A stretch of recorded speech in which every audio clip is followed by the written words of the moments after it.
Some stories don't need jump scares to give us chills. Sometimes the true horror lies between the lines, in the small omissions, in the silences that weigh more than any spoken word. There are places that seem frozen in time, filled with memories no one dares to mention. And there are moments when solitude forces us to see what others pretend not to. The story you're about to hear is one of those. Since you're here, allow me to keep you company while you go about your daily tasks, whether tidying the house, preparing a meal, or simply enjoying a moment of rest, disconnecting from any problems for a while. If you can, put on your favorite headphones, prepare a hot drink or whichever you prefer, and let's begin today's episode. Before we start, I want to thank you deeply for being here today. This is just the beginning of a project I'll dedicate myself to, so I can deliver the best to you. Thank you truly. Now let's move on to the first story. Relato 1. My name is Camilla. I'm 26 years old and I've always lived in a small town in the countryside. Since childhood, I've carried a weight in my memories that I can't explain, at least not rationally.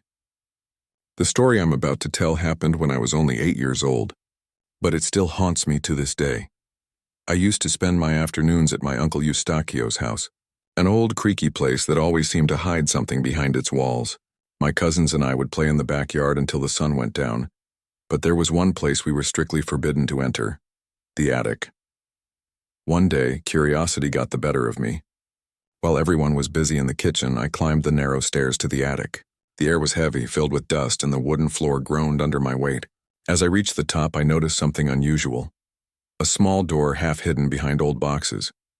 When I pushed it open, I found a tiny room, dimly lit by the cracks in the tiles. And that's when I saw her, a girl sitting in the corner, her face pale and her eyes fixed on me. She was wearing an old-fashioned dress and her long black hair covered part of her face. "Who are you?" I asked, my voice trembling. She didn't answer. She just stared at me in silence. I felt a chill run down my spine. Suddenly, I heard my uncle's voice calling me from downstairs. When I turned back to look at the girl, she was gone. That night at dinner, I gathered my courage and told my uncle what I had seen. He went pale and dropped the spoon he was holding. After a long silence, he said, "Camilla, you met Clarice." He explained that Clarice had been his sister, my aunt, who had died tragically at the age of 10, decades before I was born. According to the family, she had fallen from the attic stairs. From that day on, I never went back up there. But sometimes, when I passed by my uncle's house, I could swear I saw a girl in the attic window, watching me. Before we move on to the next story, if you are new here, don't forget to subscribe to the channel and activate the bell to receive the next stories. Your presence is important and your support is essential. Well, let's continue. Relato 2. My name is Danilo. I'm 32 years old and I work as a truck driver. Spending so many hours alone on the road, you end up witnessing strange things. But there's one night I will never forget. It was a foggy stretch of highway around 2 a.m. I had been driving for hours without seeing another soul. That kind of silence is suffocating, and you start paying attention to every little sound. Suddenly, I noticed a figure on the side of the road. It was a woman dressed in white with her hair covering her face. I slowed down instinctively, thinking she might need help. But as I approached, she simply vanished. I blinked, confused, and kept driving, trying to convince myself it was just fatigue. 10 minutes later, I glanced in the rearview mirror, and my blood ran cold. She was sitting in the passenger seat, staring straight at me. I slammed on the brakes, and when I turned my head, she was gone, shaking. I drove to the nearest gas station and told the attendant what I had seen. He looked at me seriously and said, "You're not the first. Many drivers see the woman in white on this highway. They say she appears to those who are about to suffer an accident as a warning. I'll never know if she saved me that night or if she was simply a bad omen. But since then, every time I see fog on the road, I feel the same chill, as if she's still out there, waiting."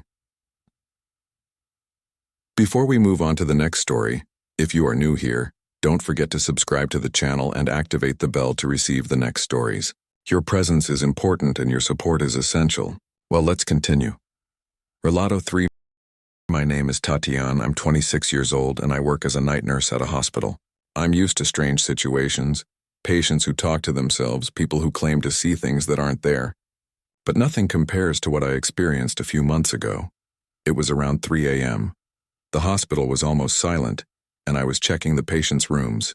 In one of the corridors, I heard someone crying softly. I followed the sound until I reached room 209. When I opened the door, the bed was empty. That room hadn't been occupied for weeks. Still, the crying continued. It was the cry of a child. I froze. The sound seemed to come from under the bed. Gathering courage, I bent down slowly and lifted the sheet that covered the bottom. There was nothing. Just silence.